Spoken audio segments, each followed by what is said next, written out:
know, dehydration is a bad thing, so when you're coming to the beach, make sure you have water, beverages, or something, because even if you don't think you're thirsty, being out here, you need more. So anyway, this is the second part when it comes to car maintenance. Yes, to help you save fuel. So going back to that dealership, so make sure you check. You might want to ask a few people, because not only do you want to check on your dealership in general, because one dealership may be better than the other. A lot of times it has to do with which one is more geographically convenient to where you're working, or to where you're being, or who's got a car rental. But sometimes it doesn't.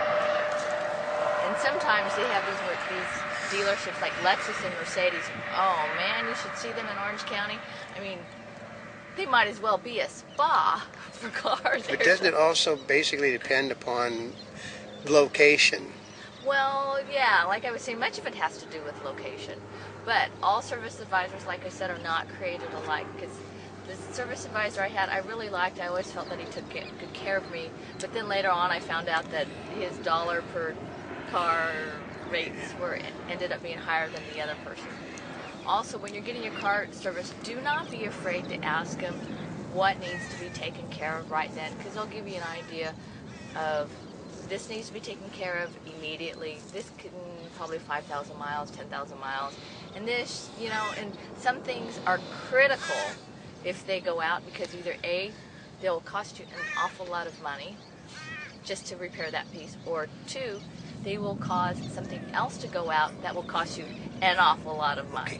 Okay. Cars are designed that one thing will kick something else out on it. They're designed specifically to do that. Well, I think that's why a lot of people are afraid to go to car dealerships. Okay, basically you generally hear nothing but bad news from a car dealership. But the trick is simple. If you think that it's something they're telling you isn't the truth, all you got to do is go to somebody else that's independent and have them verify it. That's right. In fact, you can go from dealership to dealership, or an independent guy versus a dealership. I mean, it's your choice. You don't have, you know, this is like a medical thing. Get a second opinion if you don't agree with it. That's right. It's okay. Because, you know, and then if they're going to repair something, have them put it in writing. Oh, yeah. I think that's one of those. They have to give you an estimate written before you do it. Now, if they change it from what is written and what you signed for, you can actually you can refuse to pay for it. I think that's the way it is. If they change it, they have, before the dealership or wherever you go does anything like that, they have to tell you that if they found something else. I mean, okay, They have to give you an estimate beforehand. I'll give you an example. I had a water pump problem on my car. Right. They, you know, asked me, well, we've got the water pump. Do you want us to put new belts and hoses in at the same time? Which was actually smart. But then they found something else wrong as they were taking things apart. And then came to me. I mean, they called me on the phone and asked me, you know, that we've got a, you know, problem here and it's going to kick out on you. Mm-hmm. Do you want us to fix it while everything is open? Well, sometimes, you know. But see, I work on cars, so I knew that what they were saying was probably right. But see, part of it is if you don't know what they're saying, ask somebody else. You can ask somebody else. The other part is if you are female, you may also want to bring a male in with you, unless you really know all this stuff. Yeah. Now, I know that sounds kind of sexist, but sometimes it can make a difference. Or immediately when you are told something you don't understand, which a lot of males don't understand also, simply get on the telephone and call somebody you know that does understand, and he can try to explain the situation. Or you can also do an internet search and ask. Yeah. Because sometimes, you know, usually if you have a resource and you can call someone quickly, it's the easiest thing to do. Yeah. But basically, if your car is under warranty, they'll work their butt off to try to find nothing wrong with it. Well, and if your car is under warranty, make sure the dealership takes care of all of that stuff. In fact, if you're getting close to one of the warranty, you know, what is it, markers? Yeah. Like 50,000 or 60,000 miles or 100,000. If there's things that are covered right now under that warranty that will not be, make sure you take your car in prior to that mile marker and have that item checked.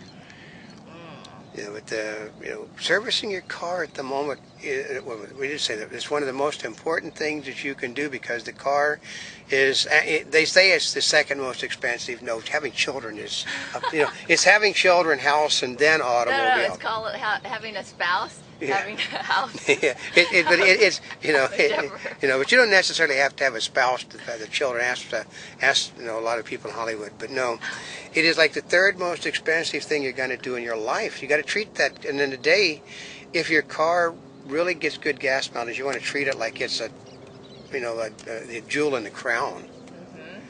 Treat it well, because unless you're rich, you can't afford to replace that car.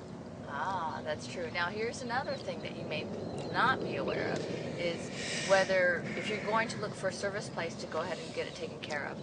Although this kind of applies for the dealership, well, not dealerships, not so much, but perhaps the gas station, or as well as an independent service gentleman, is to ask around, ask other people that you respect their decision on cars, ask other people that have cars similar to yours, ask them where they get theirs serviced. Because a lot of times they can have some really good ideas. In fact, my previous car that I had was a Mercedes, which I absolutely loved. It was a sports coupe. But I needed a bigger car.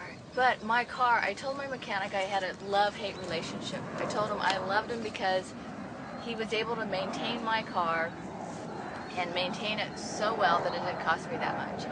But I hated it because it was so reasonable to maintain a car that was already paid off that I couldn't justify buying a new car. So. Yeah, but you had to get backed into by some paparazzi for that to happen. I know. That was. See, paparazzi, you think it's only Britney Spears? No. Apparently they thought it was. It didn't help. No. It didn't help the car. That's why she has this Kia. Yep. So here's the thing is, when my mechanic could maintain my car so well, I knew it was time to replace the car when he said that my car could back up. My car could back up given time. Yeah. Okay, it was basically, we know this, we went to an event and I had to get out of the car and push the car backwards so we could get out of the spot. So even though the car was running, the idea that I had to park the car so I could drive forward and not have to worry about backing up in case it was not working properly was not an acceptable possibility for me any longer. So that's how I ended up with a Kia. Can you believe that? Going from a Mercedes sports coupe to a Kia Sorento, which I absolutely love. A lot of it's because of the turning radius, because it's high, and it's compact. So much stuff. And it fits in a compact space, which you would never believe. But its maintenance is lower because it's a new car. Because it's a new car. Now, here's one of the things. If you're okay, now we're going to getting a new car because. But anyway, just on a side note, if you're thinking of getting a new car, the way I found mine was I had to rent a car because I needed a bigger car. My car was not working that well, and I hadn't quite decided.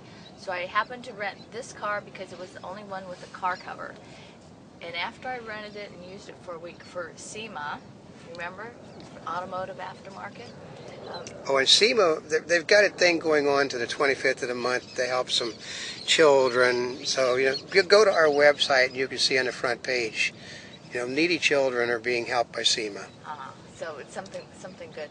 So after I drove it, well, I compared everything to that car that I test drove, whether it was a Mercedes or a BMW or a Honda or a Lexus or a Toyota. Can you tell I tested a lot of cars?